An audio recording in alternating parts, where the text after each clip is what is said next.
Hi guys, welcome back to my channel. I'm going to go get my hair braided, so I'm just going to do just like a light little beat while I talk to you guys. I want to discuss some of the side effects that people don't talk about. If you see me keep looking down, just ignore me, child. I got a little microphone now. I'm trying to upgrade little by little just to make it easier for you guys. When all of these things first happened, they were all a shock. Usually, when you hear about post cancer, it's always the weight loss, the hair loss, um, your appetite is gone. You don't hear about all of these other things that could possibly go wrong after you're sick.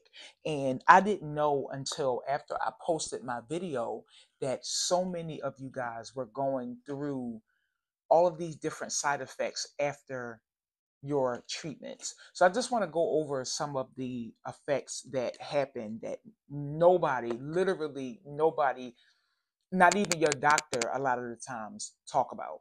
So you want to start off with the Bobbi Brown vitamin enriched face base. I'm going to try to just throw the what I'm using up in the camera so you guys can see it, so I can just keep talking about what I'm talking about, and you guys will see what it is I'm using each step, because I'll just show you and I'll have everything linked in the description box if you want to, look at it, do any research on it, look at colors, whatever. It'll be down there. Also, before I start, I have to tell you guys, first of all, it's 3,000 plus comments on that video of you guys sharing your stories. Like, it's just so crazy to me that in my video, like, you guys have made little sections out of the sections, like y'all are talking to each other, and I'm just like in shock. This is under my video. And just like it was a release for me to get this out, so many people are saying, I've isolated myself in the house, and this made me want to put makeup on, and um I thought nobody understood. People feel like it's no big deal because it's just your mouth, you're still alive. Like, so many people are going through so many things out here, and I literally just had no idea. Like, this place is a place for other people to vent and get things out that they maybe haven't said. They have family members that don't understand, so they just keep it in. And this place, like, they're telling their story in these comments. So it's like, it's so encouraging. And if you guys have time, or if you feel like it, go back and read some of the comments of people in the comment section. It's just amazing. And the last time I checked, it was like 6,000 people subscribed to my channel, just because of a little video of me just talking about what I went through, just being honest. New subscribers that are following my journey, or my OGs that have been riding with me for 3 years now, knowing that, sometimes I would take breaks and things because is either I was going through something medically, I was having a creative slump and just didn't know what to do. So I just stopped, being discouraged from my numbers. So I just stopped. I just thank each and every one of you that has subscribed to my channel. I really, really appreciate it. Thank you so much.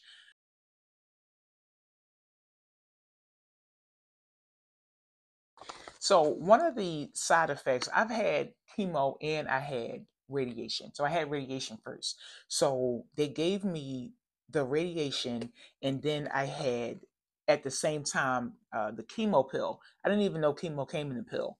So that was just like mind-boggling to me when it first happened. I'm like, a chemo pill? Because I just thought it was the medication that went into your veins. Well, no, they give it to you in a pill as well. All you ever hear about is the chemo. You never hear, at least I don't, you never hear about any side effects or anything going on with radiation. So when I was getting the radiation, the first treatment it was pretty rough. You're extremely lethargic. Of course, as depending on how many treatments you get, your skin turns dark, like it burns. So I had mine in my abdomen because it was in the section where my colon was. So I got the radiation treatment, and I was nauseous a lot, and it just took a lot out of me at the time. When I would be in the waiting room, some people would be coming out of the radiation and they just skip in, going to get Starbucks. And I'm like, who? I mean, and again, it could be your physical health, or your health inside of your body before you go into radiation. That could have something to do with it as well. I'm not really sure. So I'm not going to just assume that it was something wrong with me just because I didn't handle radiation the way somebody else might have handled it. So I remember before I started getting the radiation, the doctor was letting me know about what could possibly go wrong. So they were telling me that I could go into early menopause, which meant no kids. It wasn't even the early menopause that took me out. It was the no children part. Um, if you have been following me for a while, you know that I have been going back and forth with whether or not I even could or wanted to have children. After I had my cancer, my body was just so like tore up. That was just like the last thing on my mind was trying to have a baby, because initially all of the doctor's appointments, some of them had to do with me trying to figure out if I can even have kids. I was born with an issue that I didn't think I would be able to have children, but the doctors and everybody through my whole life were telling me that it's nothing, you should not be able to not have kids. You'll go on and live life normally. One day, I'm not sure, I'm not making any promises, but one day I may go into what that issue is. Um, that's why I told you guys in a previous video, like I grew up in the hospital. So at this point, I'm trying to figure out why I'm not a neurosurgeon, because my doggone file looked like a Harry Potter novel. Maybe I'll get into, because you want to talk about God being all up and through that, that's a whole other thing that one day I may get into. But yeah, he was telling me that, I may not be able to have children. And I was like, okay, like, it's one thing for you to say you don't want to have kids. It's a whole other thing for the choice to be taken away from you. That was where it was most difficult for me. It was my choice being taken away. It wasn't just the fact that I won't be able to have kids. It's you're telling me, because I have to have this treatment to kill a disease that I didn't ask for, that my choice as a woman is going to be taken away from me. Like I have no say so. Like, listen, I don't know what you was doing before you got cancer, but if you ain't got kids by now, too bad, so sad. You don't really have a bunch of weight loss from the radiation. And again, this is my experience. Let me preface this by saying I'm not talking about what everybody else may experience with radiation. I'm talking about Asia's experience. The most I experienced was the burning of my skin, a little bit of not wanting to eat, but it didn't affect my appetite too much. When they told me that I might be going into early menopause, I couldn't really wrap my mind around that because I was so busy focused on the fact that I might not be able to have children. So when you go through early menopause, that's basically taking your cycle and things away. You go into whatever comes with your menopause, the hot flashes and the change in the moods. And I'm not well versed on menopause, so I don't know all the steps that you go through or all the issues that you go through with menopause, but that was one of the side effects that could possibly happen to me from the radiation, that it would throw me into early menopause. Now, mind you, as a 30 something, listening to you might be going through menopause, on top of you won't be able to have any kids, on top of the fact that you're here for cancer.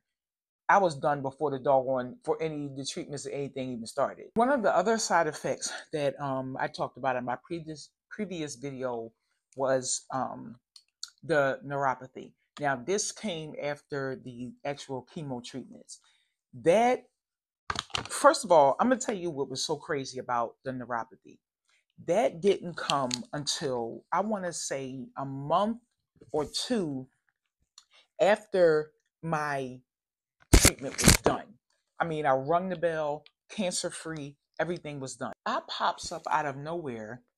All of a sudden, my hands are burning. So I'm like, what in the world is going on? My hands burning. My feet start to burn. I can't walk. I'm losing all of this weight. Um, my face is super, super slim. Like, you think I hate my dentures? This my mouth. The almost the whole time I'm going through chemo, because I remember the first round of chemo that I got. It was literally so bad that it put me in the hospital. My mom had to take me to the emergency room. I could barely lift my head. Wasn't thinking about no food. I could barely function in my mind. Um, I'm nauseous. My body hurts. I had the worst reaction to chemo. I went to the hospital. They put me on fluids.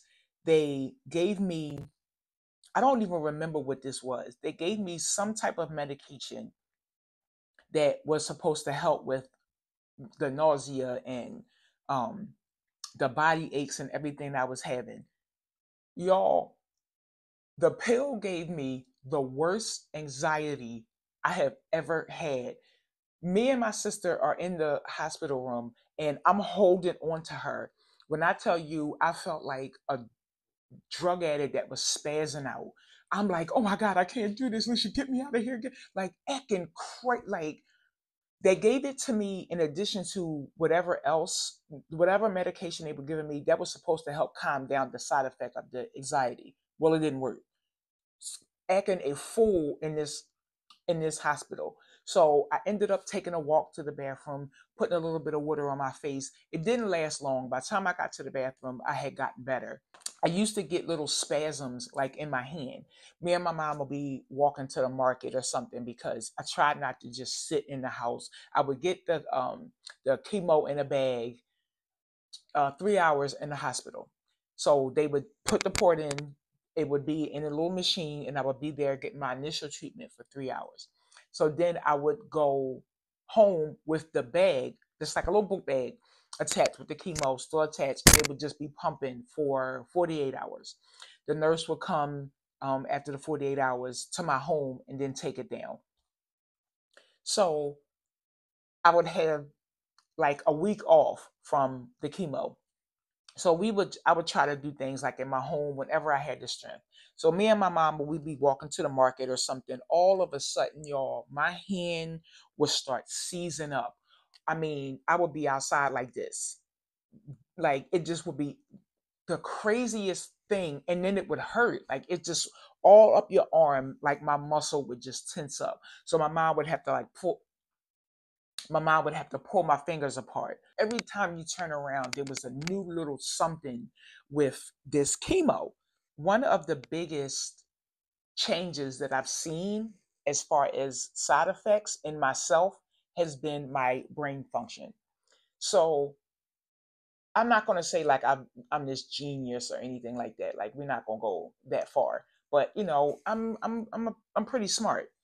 So I was, reading at 3 years old. I mean, street signs, and like, I can read like maybe a couple sentences in a book or something. And at 3 years old, during that time, you weren't in school. You didn't go to school until you were 5. Reading and English and comprehension, social studies, all of that was my best subject in school. My worst was math. I catch on to things quickly. I can read a book in under a day, depending on how big it is. I'm a very fast reader, but the part about it was I can read fast, but understand everything that I'm reading. I'm really good at taking tests. I barely study. I can like go over a few notes like the morning before, and somehow I would pass the test. Again, I'm not like the smartest person in the room. I don't have all the answers, but reading and comprehension and stuff, those were my best subjects. I can read something and it can be a simple sentence. I have to go back 2 and 3 times and read it because I'm like, what? Wait. You can tell me something, and before you're even finished getting a sentence out, I don't remember what you said. Um, I don't pick up on things as quickly as I used to. If you guys seen my video about me graduating high school, that was so hard to get through because I that's when I really, really realized that I was not the same. It was so hard for me. Like I even had to go on and get those little like help homework apps and stuff. I had to go on there and get one of those because it's like if I didn't, I wouldn't have made it through the class. The teacher would be saying something, I would have to record the class so I can go back and read it and listen to it over. I would read things multiple times. It just my brain just does not function the way that it used to. And that to me, besides the neuropathy, was the biggest change that I've seen as far as the effect of the cancer treatment. How my insides have changed so much. I could be sitting here and I'm looking at my phone. I can't think of what this is. I know it's a phone, but I can't think in my head of the word phone. I could be on the phone talking to somebody and I'm talking to them about a book. Yeah, I was reading the other day. What's it called when you pick up and it got words in it? Like that's how I talk now because something so simple as that I can't think of the word. Like it's gone. I don't know again if everybody else goes through this, but these are the things that I have experienced. And from the comments that I read, and other people have experienced some of these things as well. The doctors, they don't tell you about any of these things. And trust me, I get it. Their job is to save your life. I totally understand. But I feel like I cannot be the only one that has went through some of these things. So I feel like they should have like maybe a social worker or someone come in while you're going through these treatments or before you start the treatment. A couple people in the comments said maybe they don't tell you these things because they fear people won't go through with the treatment. And that could be true as well. Because if you know all of these things, you know your life is going to change so significantly. Would you still go through it? But it's either that or you die, unless God has mercy on you and he sees fit to heal you that way, where you don't have to take medication. That's God's will. But, you don't have a choice but to get treatment. It's different than you taking medication. Like they gave me gabapentin for my feet. My mom threw it out because the side effects on the bottle is like suicidal thoughts and all that. Like, listen, dog, I got enough going on. I don't got time to be around here trying to kill myself on top of everything else that is happening. When I go to the restroom now, I have to check every time because I remember months and maybe even a year before I got diagnosed with cancer, I had blood in my stool and I saw it. And again, this goes back to my childhood. I've always had problems moving my bowels. Um, I would go to the bathroom and I would be kicking the back of the toilet, and my grandma would hear me. Here she come with the enema, because I would try to hide the fact that I couldn't go because I hated the enemas. And my grandmother was from down south, is from down south. So anybody with a southern grandma, you already know my pain. They are not the most delicate women eh, God ever placed on this earth. Like they don't have the most tact and like gentleness about them. So I would have to get enemas to be able to get cleaned out because I would never be able to clean myself out. So I would always have to strain. And I still do that sometime as an adult. I was strained to go to the bathroom. So I chalked it up as that. I never in a million years thought that this was cancer. It wasn't until I got diverticulitis that I went to the doctor and they were able to x-ray and do all of that stuff. And that's how they found out that I had a tumor. I got the diverticulitis. They gave me an x-ray. They seen the little holes in my colon. That's when they decided to do the colonoscopy.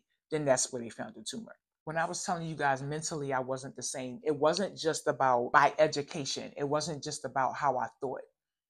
it was me feeling different. It was me trying to get back to normal, and I couldn't do it.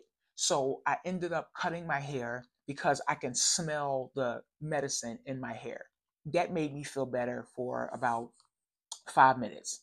That it wasn't, like life changing or anything like that, but it was something to take my mind off of everything that I was dealing with at the time. My personality had changed so much. I wasn't aware of it at the time because, again, all I was thinking about was trying to get back to who I was, to get back to normal. I didn't know about my personality changes until my husband would bring it to my attention. My mom would bring it to my attention, and at the time, it kind of felt like I was being attacked because I'm like, you guys are telling me how different I am and, how I snap so easily or I get upset so fast. And it's like, I literally been through hell. And it's like, nobody's thinking that maybe this medication on top of killing everything else, maybe it has changed me. I don't know that. I'm just trying to get back to whatever normal was to me. I had anemia. It's just girl, bag of Skittles in my insides. Every time you turn around, it's a new color. So I had to get. I still to this day have to get iron infusions. I can tell when my iron is really low because I'm tired all the time. My eyes are already dark. They get really, really dark. My skin color is a little like off and weird. And all of these things happen after my chemotherapy. I have never had to have iron infusions in my life. Every few months, I haven't had any in maybe about 6 months or so now, because the last time I got my numbers checked, they were good, thank God. But yeah, iron infusions is something that I'm always going to have to get. I remember during my treatment, I used to dry heave a lot. So dry heave is when your body goes through all of the steps when you throwing up. The and chest. I don't want to say convulsions because I don't know if that's the right word, but um, all of the things you go through when you're throwing up, but nothing's coming out. I mean, and to me, that hurts worse than the actual throwing up because you're going through all of this, motion and your stomach is tightening and you're trying to get up whatever it is that's trying to come up, but nothing's coming up. So to me, like the dry heaving was like one of the worst parts when I was going through it at the time because it hurt. It was so difficult. Like you just doing all of this motion and your stomach is tightening and there's nothing coming up. And you like, child. I remember one of the times I was in the hospital, one of the nurses was treating me. And this might even have been that time, my first chemo treatment when I was in the hospital. So she was telling me that she was a 20-year breast cancer survivor, I want to say. So she was telling me, never told me about any of the side effects or anything like that. She was telling me how um, she was using marijuana.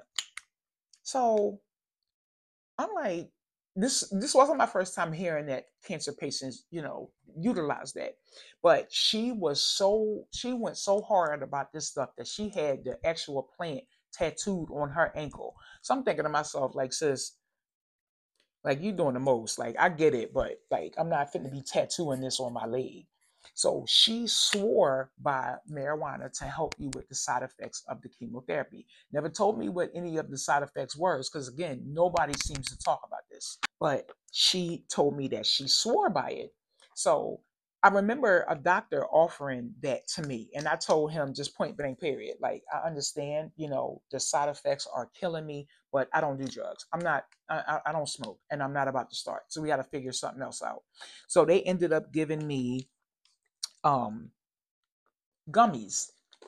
Child, when I tell you them gummies taste like acetone mixed with alcohol, rubbing alcohol and lighter fluid, those gummies were terrible.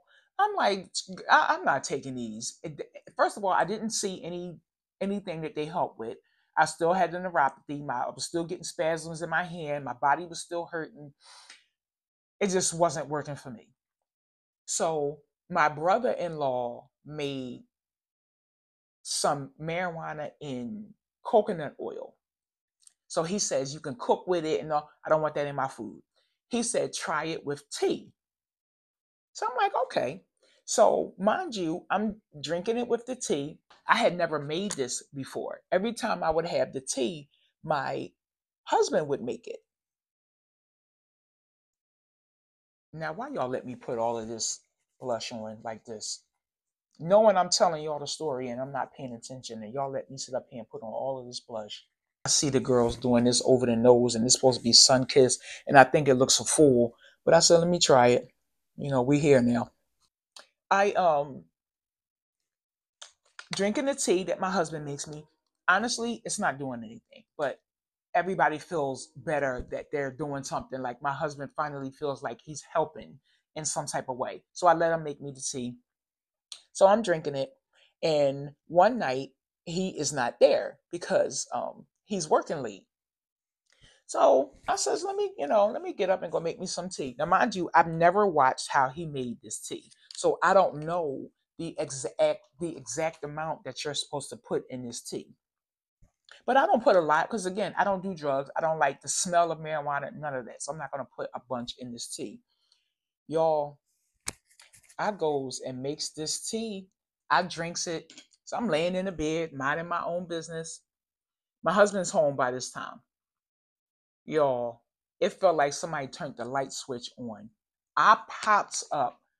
All of a sudden, I'm like, oh my God, oh my God. Like, I feel like I'm going to die. I'm pacing back and forth in the hallway. I'm repenting. I'm asking God to forgive me. Like, if this is my last night on earth, Lord, please take me with you. I'm sick. Calls my mom on the phone because my husband is like, what is happening? What's going on? Calls my mom on the phone. I'm like, Mom, I want to go to the hospital. I want to go to the hospital. I'm telling my husband to take me to the hospital. He don't want to take me. So now he the enemy. Because now I feel like you trying to kill me because you don't want to take me to the hospital. My mom gets on the phone. She's like, Asia, you don't need to go to the hospital. Just calm down. So now she enemy number two. Because it's like now everybody out to get me. Because why doesn't anybody want to take me to the hospital? I'm like looking at the window, thinking how far I can jump through the second floor window and hit the ground so I can go to the hospital. I'm telling him not to let me go to sleep because I'm scared to death that I am going to not wake up. Like when I tell you, I don't see how y'all do drugs. If this is what y'all feel like, I don't even understand. The amount of anxiety I had from this cup of tea that I drank, and I mean literally like a light switch. I'm laying in the bed on my phone reading. All of a sudden, this just overtook my whole body. And I'm like, what is going on? I feel myself tripping.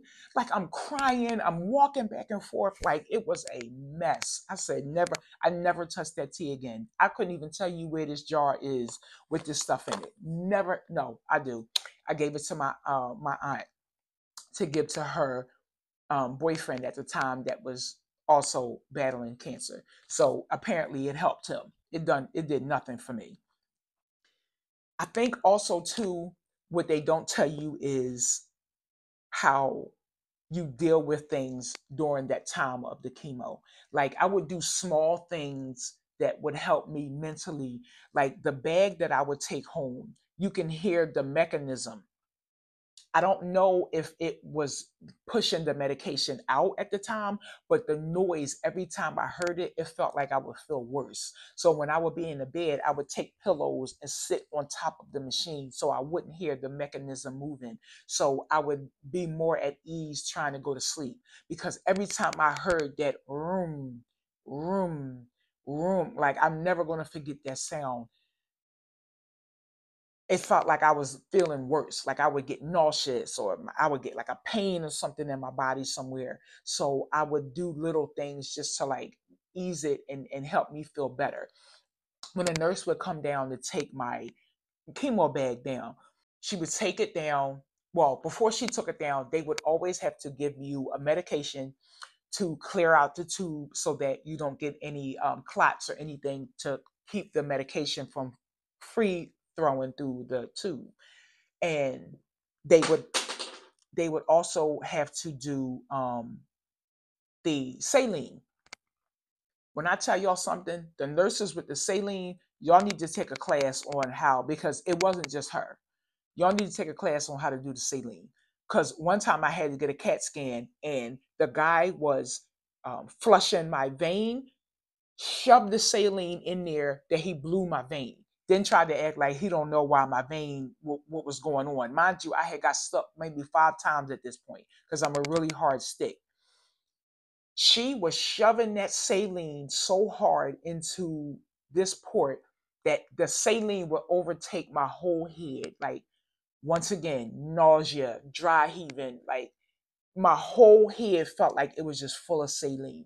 That was one of the worst parts of her coming, because it's like I was happy to see her because I knew it was over for a week, but I knew that saline was coming. So even now to this day, when I have to get saline, it could be in my hand.